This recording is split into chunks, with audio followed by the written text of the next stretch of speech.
Welcome in. I have refrained from reviewing this movie. I'm sure we all understand why.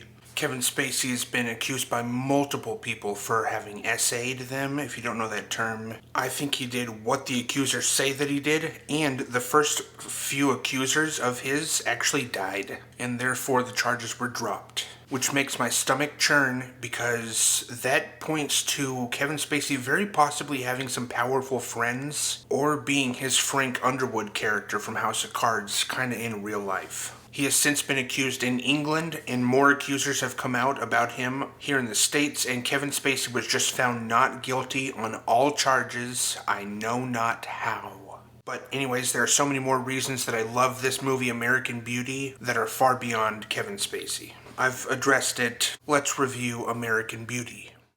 Spoil-tacular. I cannot believe that this was a DreamWorks production. Before there was Shrek, there was American Beauty. Directed by Sam Mendes, who is incredible. He has gone on to direct Skyfall and Spectre. He also did Jarhead in 1917. All of his movies are high qualidad. So for the cast, we have Kevin Spacey as Lester Burnham, Annette Bening as Carolyn Burnham is what I meant. Thora Birch as Jane Burnham, Wes Bentley as Ricky Fitz, Mena Suvari as Angela Hayes, Peter Gallagher as Buddy Kane, and Chris Cooper as Colonel Fitz. I personally think, this is also quoting a friend of mine who thinks this too, that every line of dialogue in this movie is delivered perfectly. None of the line readings sound off in any way. This is a testament to the phenomenally realistic writing and the skilled actors who can bring the words from the page to life, which is no easy task. Write down a sentence on a paper and then try saying that sentence naturally, like you're just speaking. It's hard because it's hard not to sound like you're reciting something, which is not what acting should be. You should not sound like you're reciting. It should just be like you're talking. Props to the casting director for this movie's perfectly cast, because casted isn't a word. We open on a video recording of Jane Burnham venting about her dad, Lester, to the camera, but also to the person holding the video camera. As she takes a break from venting, the person behind the camera asks, "Do you want me to kill him for you?" Jane sits up, stares dead into the camera, and goes, "Yeah, would you?" Cut to black. Sorry, African American. Then we get a flying shot over the city, which was actually supposed to be Lester floating in over the city and floating down into his bed, but they scrapped that instead. Super glad they did. And they just used these basic helicopter shots over the city. I think it works a million times better. There were dozens and dozens of pages and even minutes, tens of minutes cut out of the movie. So much was left on the cutting room floor, and I'm glad that the director and editor had the discernment for what to scrap and what to keep, because the product is near perfect. In the flying shot, Lester begins narrating, and he tells us that in less than a year, he'll be dead. Based on the opening scene, we can only imagine how this is going to play out. Lester wakes up in the morning, glad he didn't float down, and he masturbates in the shower, and he tells us that this is the high point of his day and it's all downhill from here. Then we cut to why that is. His wife Carolyn, out in the front yard, worried about the precision of the rose bushes. Her OCD and perfectionism drive him insane. Then we see Jane in her room looking up breast augmentation surgery online. These first three scenes after the opening adds an immediate layer to all three characters. The lackadaisical nature of Lester, the controlling nature of Carolyn, and the insecure nature of Jane. As the audience, we're just dropped right into the middle of this strange yet relatable family dynamic. Lester admits in the narration that he didn't always used to be sedated, and that he's lost something. But there's always a way to get it back, he says, which we now understand his want, his desire that every protagonist or every character needs to have in order to be engaging. Doing things in the story with no discernible intent is empty. It's an empty experience for the audience. So now we know what Lester wants and is beginning to yearn for, which is his youthfulness, his spry go-getter nature. But I don't even think he knows it yet. It's such a gradual climb for him. Lester's called into his boss's office and given the task of writing out his job description for the board of directors. Besides being hired, this is probably the first time in the 14 years that he's been writing for this magazine that he's going to have to convince his job of why he should be there. This is adding some pressure to his life. Some new neighbors have moved in next door. Actually, whoops. It's the Fitz family, a military family where the dad goes by Colonel, runs a tight ship, has little tolerance for mistakes, especially intentional ones. 7 minutes into the movie, and we've covered a lot of ground. There's a lot that we've learned about the characters right away. In the evening, the Burnham family has a family dinner together, like they usually do in the dining room. And it's kind of a lifeless dinner. Lester's even hunched over and is kind of reduced to looking even pathetic, while Carol sits upright and has near perfect posture. And Jane just disassociates from it all. She's like, Mom, do we always have to listen to this elevator music? And Carolyn just responds with some sarcastic retort. So even Jane's desire for change is percolating. She probably hasn't asked her mom about the music up to this point. We don't sense the desire for change in her mom yet, but we do sense it in Lester and Jane. That they've grown unhappy for some time. This is kind of their breaking point. Lester asks Jane about her day, only to hear himself talk and respond after she gives like a one-sentence reply. He just goes on a rant about his day, and then in the middle of it, he's like, you couldn't possibly care less, could you? Which upsets Jane, because how can her dad not talk to her for months, and then because he had a bad day, or even an eventful day, he just feels like, oh, the channels are clear, we can talk. Jane leaves the table, leaving Lester and Carolyn to exchange some words, and Lester has to do his insults like under his breath, and Carolyn's like, what? So Lester leaves the table too, because obviously he sees no point. I think he's cowering to Carol's abrasive way of confronting him. He goes into the kitchen and he tries to reconcile with Jane, and I think he does get through to her. We don't hear the full conversation though, because in the middle of that we cut to that video camera. The same grainy video camera footage that we saw in the beginning of the movie. We also see the man behind the camera, Ricky Fitz, the new neighbor. Carolyn is a realtor, and she pulls up to this house that she is determined to sell today. She's trying to manifest it and will it into existence as she cleans the entire place, almost chanting, I will sell this house today. When she arrives, though, the house right across the street has a sign planted into the yard sign. And it's being sold by a different realtor, a rival realtor. His name is Buddy Kane. Based on Carolyn's reaction to seeing the yard sign, we can tell that she has disdain for him, but I actually interpret it as she feels deeply insecure about his success compared to hers. Carolyn even breaks down crying at the end of the day when she can't sell her house. Her sobbing turns into screaming and slapping herself, going, "Shut up! Stop crying!" Which is so indicative of how a parent may have treated her during her upbringing. They actually set up 3 cameras in a room with Annette Bening, the actress, and did her crying scene in one take. 3 cameras so they wouldn't miss anything. But that is so impressive.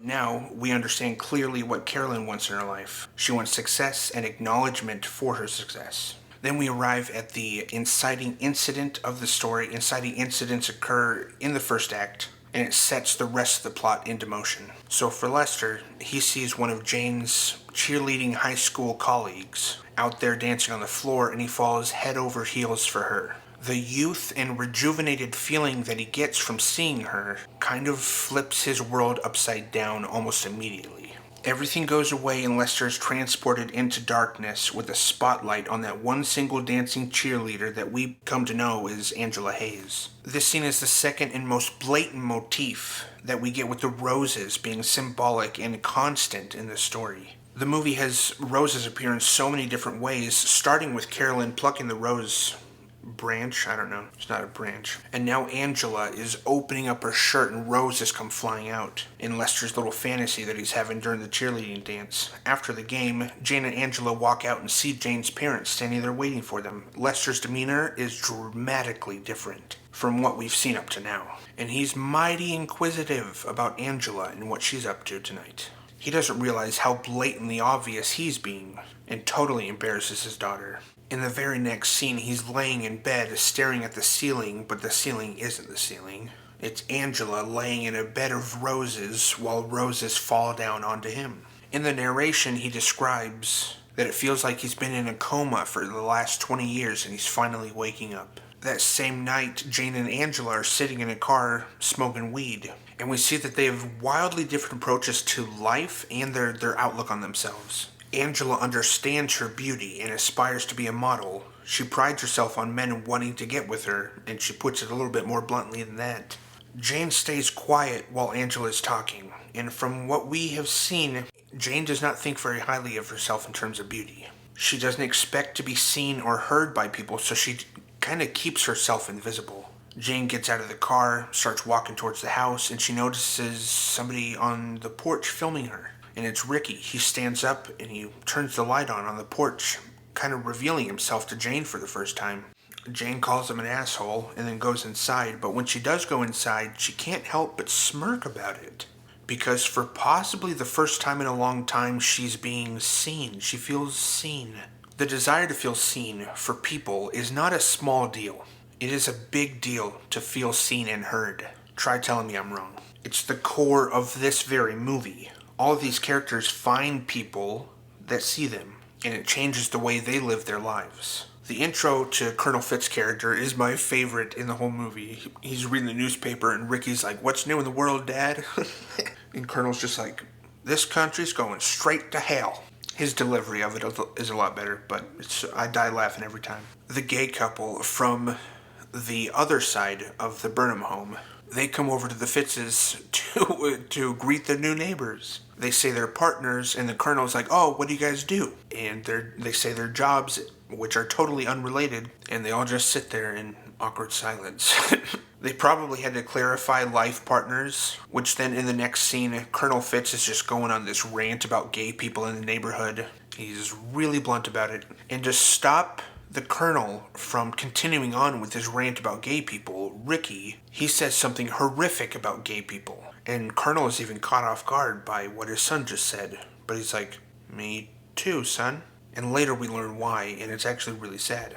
At Jane's school, she points out Ricky to Angela, and Angela totally knows who that is. She even shares the town gossip about him and the fact that he spent 2 years in a mental institution. But Angela doesn't even have the whole story right. So what she's doing is only harmful to Ricky. It makes Jane more curious about him, instead of having the effect that Angela meant to have with it. Jane and Ricky talk briefly, and I think Jane lets her guard down a little bit because of it. There's this fancy party that Lester and Carolyn go to together, and Buddy Kane is there. Carolyn is like starstruck by him, and Lester really couldn't care less about being at the party at all. His wife obviously dragged him there.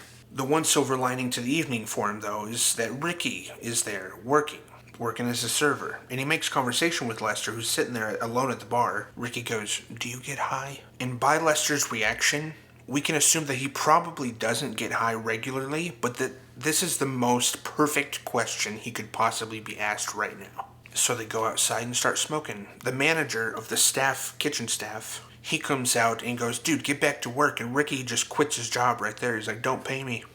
Lester's so shocked by what he just saw, the stance that Ricky just took. He even says, "I think you're my new personal hero." That is possibly something that he's dreamt for doing for years now, and Ricky just did it at the drop of a hat, as if the repercussions aren't going to affect him. Ricky says he has other revenue sources, one of which is selling weed, which Lester becomes a big fan of. Angela is over at the Burnham residence, and she taunts Jane because she knows Lester finds her attractive. So she's like, I'm gonna go talk to your dad. And that pisses Jane off, because why would a friend do that? Angela does do that, and she goes and acts all flirty with Lester. He's frozen at the fact that she's here. I love how they play out her hand reaching out to him over and over.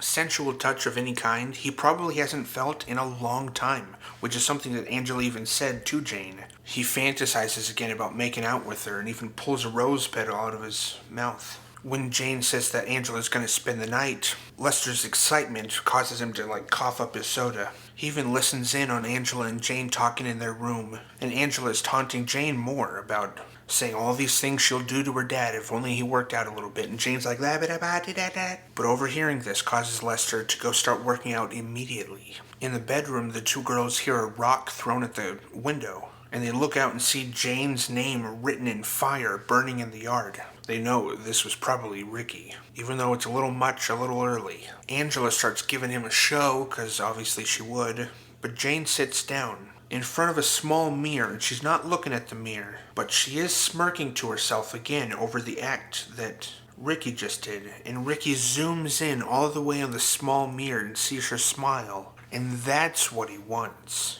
He sees past the outer appearance and recognizes the internal beauty of a person rather than the external beauty that Angela represents, aka American Beauty. The bedroom curtain gets closed, and Ricky's focus then shifts to the garage, with the camera still because Lester is in the garage. He's starting to work out and he strips down completely naked. He's assessing the state of his body off of what he's just overheard Angela say, so now working out is going to become a thing for him. So Ricky films that because obviously it's peculiar, and that footage comes back around later into the plot too. The Colonel interrupts this to give Ricky a urine testing cup. It's time to test his pee to make sure that he's clean. Ricky's not clean, which is why he asks if he can return it to him in the morning full, but he obviously has some clean pee in stocks that he's going to use.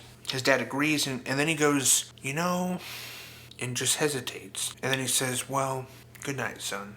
And I find that so sad. Whatever he had to say, I wish he would have said. I feel like he was going to be loving and like a concerned parent, but not in an abrasive way, and he couldn't bring himself to do that. The Colonel couldn't connect with his son and express what he had to say. It's such a small moment, but it's profound to me, and for the character of the Colonel. That night, Lester has one of his fantasies, which in reality is just him masturbating. His wife wakes up and catches him doing it, which leads to a fight between the two of them. And Lester actually gets the last word. This is part of the gradual climb, is that now he's speaking up for himself and taking a stance against his wife's sexual neglect of him, and mistreatment of him in general. Once he says what he has to say, he turns around in bed, now smiling to himself. He took some of his power back after having his nuts in a vice for so long. This isn't only about Angela. Angela represents something to Lester, and Ricky represents something else. Another aspect of that same thing to Lester. While Lester is out jogging, he sees Ricky and the Colonel out in their front lawn, so he decides now would be a good time to stop in and code ask Ricky for some weed. It's so not smooth at all and really poorly coded, and it sends red flags immediately for the Colonel. As Ricky takes Lester up into his room to sell him some weed, this is an activity that the Colonel clearly doesn't know about and would lose his mind on Ricky if he ever found out. This starts the Colonel on their scent, and now he'll be watching out to see how Ricky and Lester interact. Seeing Ricky's whole videotape cassette video equipment collection, Lester recalls how he made money back in the 1970s. He had to flip burgers all summer just to afford an 8-track. Ricky's like, that sucks. But Lester's like, no, it was great. All I did was party and get laid, and I had my whole life ahead of me. And he says it with such tender nostalgia. His wheels are definitely turning, and these young people that he's recently met have been so unexpectedly impactful on him, his mindset, and his outlook. Back at Lester's job, he's written his job description, but treats it entirely as a joke. Nothing he wrote was serious. And before his bosses can fire him, Lester blackmails the boss into giving him a year's salary up front as he walks out the door. So he quits his job in a satisfactory way, gets a year's salary in one payout, making Lester's life having just improved substantially.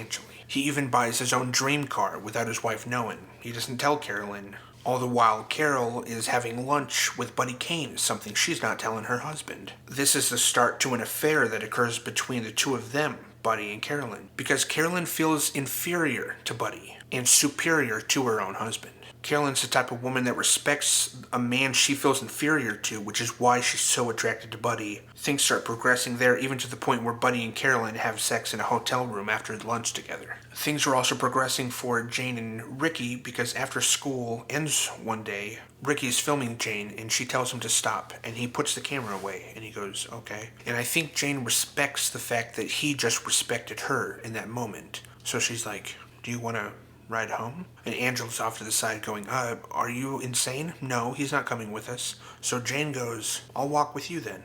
Angela's like, that's almost a mile. You're going to walk with him? And Angela takes offense to that because she's not self-aware enough to understand Ricky and Jane's POV and what they see in each other. Lester goes through a drive-thru and sees that they're taking applications. He's coming from writing in a magazine, but on a whim he decides to apply to this fast food restaurant and says he wants the least amount of responsibility while still being able to make some sort of money. Ricky and Jane go into Ricky's home. He introduces her to his mom and then takes Jane into his dad's office to show him some of the items that the Colonel collects. Guns happens to be one of them, foreshadowing the ending. But Ricky's favorite item sits in a glass encasing, and he picks the lock to it, and maybe he doesn't lock it back up, which alerts his dad later that he was in there. Ricky's just showing Jane kind of his life, and he shows her some video footage that he's filmed in the past. And the video he shows her is of a plastic bag rolling around, flying around in the wind.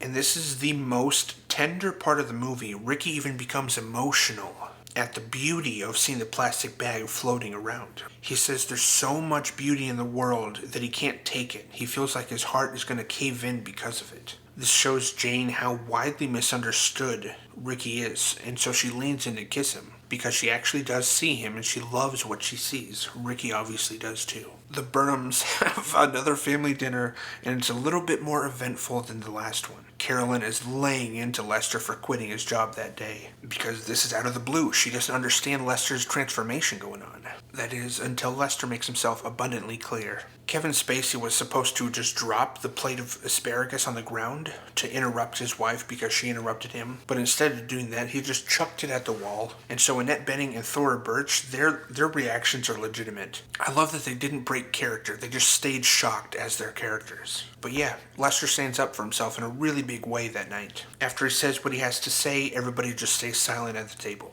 After the dinner, Carolyn tries doing some damage control with Jane by offering her some motherly advice, and when Jane doesn't take to it, Carolyn slaps her, hearkening back to when she was crying and slapping herself. I can imagine she's taking the treatment that she received from her own mother and is now dishing it to her own daughter. And based on Jane's reaction, she's pretty shocked. Like, I don't think this happens very much. But Carolyn leaves the room, and Jane notices Ricky standing at his window inside his house. So Jane walks to her window, and she removes her shirt and bra, and she reveals her breasts to Ricky. Thora Birch, the actress who plays Jane, actually thought that the nudity was necessary because it is actually something that would happen. She was actually only 17 at the time, and so her parents had to be there for it and approve it and all that. But I mean, she's right, because this is 1999. This is way before Snapchat. And for a girl or a woman to feel seen, the quickest and most potent way to do that is to reveal their bodies to their person of interest. Again, the music makes this a very tender moment. It's not meant to be out of some sexual deviancy. This is an intimate moment and an advancement in the growing relationship between Ricky and Jane that also reveals Jane's lopsided breasts, making it clear why Jane was looking up breast augmentation surgery in the beginning. The Colonel interrupts this scene, however, by storming into Ricky's room and beating him for going into his office and snooping. The Colonel suspects Ricky of taking items to sell for drugs. But Ricky yells, "I just wanted to show my girlfriend," which takes the steam out of the Colonel, and he sits down going, "Your girlfriend?" So the Colonel was correct about part of it, but he couldn't have imagined that his own son would have a girlfriend. He may have even suspected him of being gay for a while. He still does later on, too. The Colonel feels bad for coming in and hitting him the way that he did, and he doesn't quite know to handle how he's feeling. So he resorts to briefly and sternly lecturing Ricky before just leaving the room. It's so bizarre how this movie will take the scene with Carolyn and Jane, then move that into Ricky and Jane, then move that into Ricky and Colonel, all kind of in the same scene. Cut to the next day, and Carolyn is at a shooting range, shooting a gun and heeding Buddy Kane's advice in how powerful firing a weapon makes a person that would otherwise feel powerless. This is more foreshadowing for the end, as we can see that Carol also bought herself a gun. It's sitting in the passenger seat as she drives and sings along to the music, happy as can be. She pulls into the driveway and sees Lester's new car, which obviously ruins the joy she's experiencing. But the two of them have a scene, and we feel like they're starting to connect again. They're being sassy and flirty with each other. But right as Lester begins to kiss her, Carolyn is more worried about the beer that he's about to spill than having this moment with her husband, which sets Lester off, and he rants about how materialistic she is, and that the only thing that matters to her is physical possessions. And he's right, and Carolyn just storms off. Then we come back to the opening scene, where Ricky is filming Jane venting about her dad. Not only does Jane vent about her dad, but before she does, Ricky vents about his own dad. Jane also adds that she recognizes how important Lester finds Angela, and she says, "I wish I was half as important as Angela was to him." This is where Ricky offers to kill him, and she says, "Yeah, would you?" And Ricky zooms his camera all the way into her eye and sees that she's serious. Even though she says, "You know I'm not serious, right?" He goes, "Of course." Even though he had just told Jane about a story that he almost killed somebody, and he would have if people hadn't pulled him off him. He ends the scene by saying, "Do you know how lucky we are that we found each other?" Because they both see how similar their souls are to each other's. The next day, Ricky goes to school with Jane and her mom, and Lester comes out to greet them as they're leaving, and he goes, "Hey, call me," to Ricky. We know it's about the marijuana, but the Colonel sees that, and again, he assumes the absolute worst. He doesn't even suspect it of being drugs this time. He's thinking there's something going on between Ricky and Lester. So since Ricky is gone now, Colonel goes and does his own snooping. And he finds that videotape that Ricky took of Lester in his garage working out naked. And the Colonel is so stunned that he has to sit down and come to all sorts of conclusions on his own. But he's wrong. He's not reading it right. Later we see Lester working in the drive-thru, and Carolyn and Buddy conveniently come through the drive-thru, and he recognizes their voices and confronts them at the window. He ends the scene by saying, "You can't tell me what to do ever again." Because how could she? She's cheating on him. Instead of breaking up and divorcing her, he considers it a win because he gets to hold it against her moving forward. Because when they fought a few scenes earlier, they debated divorce because Carolyn brought it up, and Lester knows that if she filed for divorce, he would be entitled to half of her things. So if he started the divorce, he would get nothing, and probably has nothing noteworthy in possession that Carolyn would even want. Maybe the car. She's most likely been the breadwinner for a long time, even though she can't sell a house, so I don't know. That's just another reason why catching Carolyn cheating isn't the biggest deal to Lester. It just makes sense to him, and he even says that. Jane and Angela are headed back to the house where Lester is, and he realizes that he's out of weed, so he has Ricky come over. They deal in the garage, and the Colonel peeks through the window and sees them and watches them, and what it looks like a sexual act, but it's not. And it looking like that sends the Colonel spinning. He doesn't know what to do, he doesn't know what to think. He even abrasively confronts Ricky in his room when he gets back, because he thinks his son is performing sexual acts for money. And Ricky can't say anything that's going to convince him otherwise, so he just leans into it and starts saying, "Yeah, I do all this vulgar stuff, I'm the best piece of ass in 3 states," and stuff, and it pisses his dad off so much that his dad kicks him out. He kicks him out of the house. And when Ricky really does leave, it causes his dad, the Colonel, to break down crying, showing us that the Colonel's persona is all an act. It's just a tough mask he's wearing. Things come to a head when Ricky asks Jane, "If I had to leave to New York tonight, would you come with me?" And she says yes, even though Angela's there too, like, hello. And the 3 of them fight, but Ricky ends the scene by saying how ordinary and boring Angela is, and that she knows it too. This cuts her to her core, and she storms out of the room, but she doesn't leave the house. Ricky and Jane stay up in that room for a little bit before they leave. The Colonel makes a visit to Lester's garage as he's working out, and he tries to kiss him. Lester's like, whoa, buddy, you got the wrong idea. And the Colonel had been reading the situation wrong the entire time, and he finally realizes that. Mixed with the rejection that he just got, this scene and the Colonel's character comments on the stereotype of straight men who hate on gay people, and how there's a high probability that those same people have same-sex attraction. But they hate that they have it in their hearts, so they hate gay people to compensate for it or something. This is the catalyst that drives everything to the end of the movie, because the Colonel just got rejected after having opened up in a way he never has before. He goes back into his home and he gets a gun, then sneaks back into Lester's home and shoots him in the back of the head, all because Lester is now the one single person on the planet that knows the Colonel's secret. That he is probably a closeted homosexual, or at least a sexually frustrated man just like Lester. But if he hadn't done it that night, Carol was on her way home going, "I will not be a victim," with her gun beside her. She was going to do it too. She had murder on her mind as well.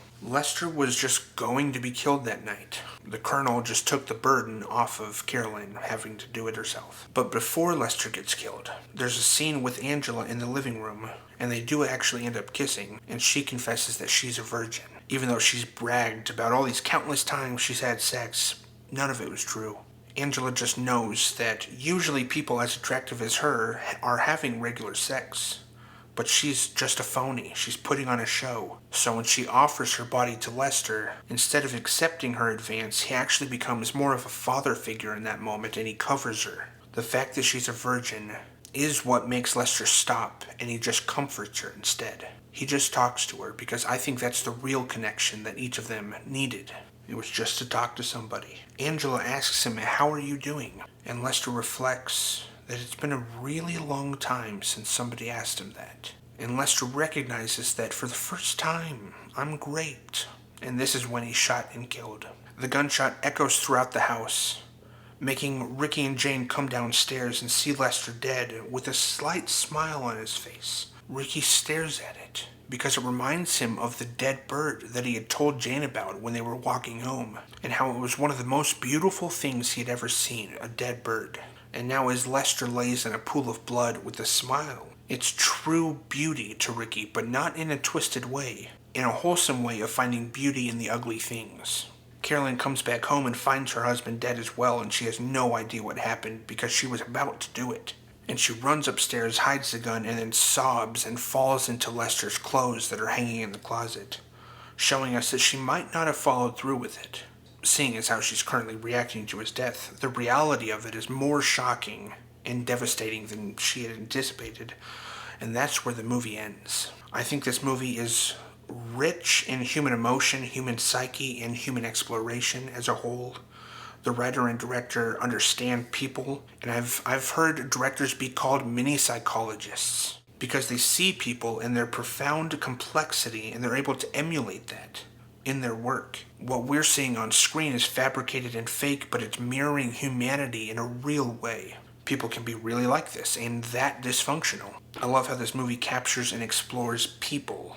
I will always treasure this movie, even though I still think Kevin Spacey's a creep. That's my review for American Beauty. Thank you guys for watching. See you next week. Peace.